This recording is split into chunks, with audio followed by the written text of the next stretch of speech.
Good morning, and you're still watching Panahon TV. Ano-ano nga ba ang mga pagsubok na ating hinaharap pagdating sa global security? Meron kaya mga batas o programa na para tugunan ito? Para sagutin yan, still here with us is Potatil, co-director ng Center for Information Convergence and Strategy. So, Potatil, human displacement is one of the major humanitarian challenges that the world faces today. Is it getting worse? Absolutely. You know, it's the awareness of it is perhaps one of the reasons it looks worse, because previously, before the media and then the social networking and television, we couldn't see it so close.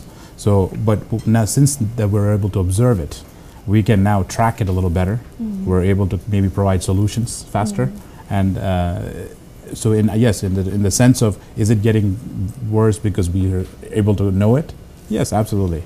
We're seeing more and more of it. When we say human displacement, this is with regards to disaster or calamities like what we have witnessed when Yolanda struck the Philippines. So, Yes.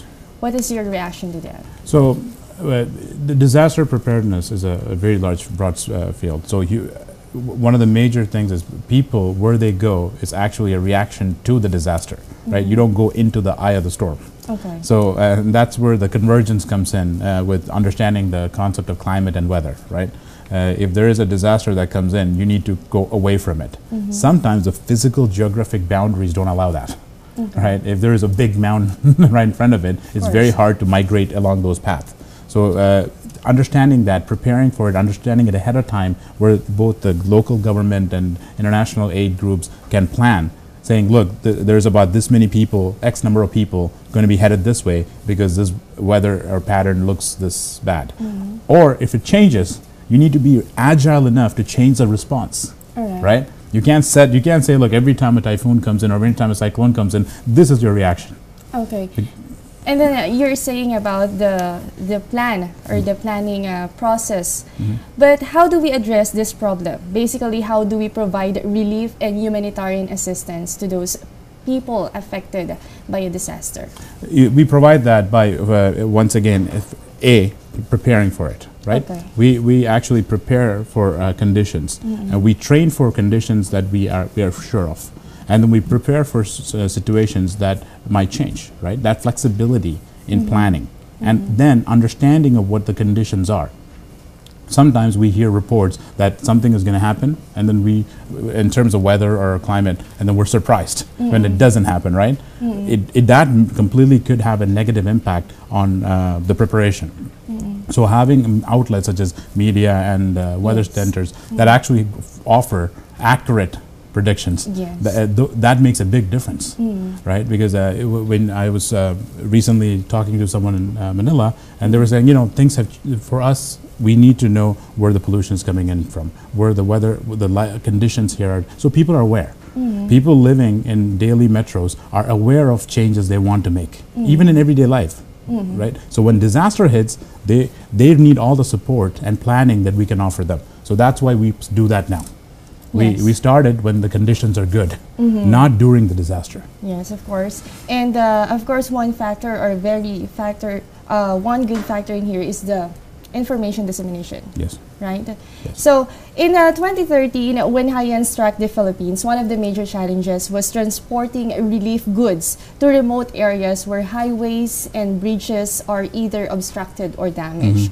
What action can we do to resolve this problem? So, fortunately for us, technology is improving on a daily basis, right?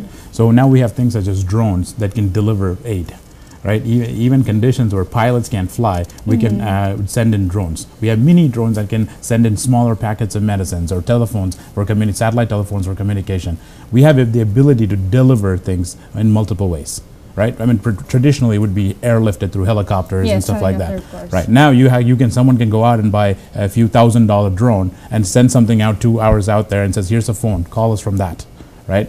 There are new ways, and the field of disaster preparedness and management is at a particular stage where it is going to change drastically because of this new technology and the new solutions that are being developed.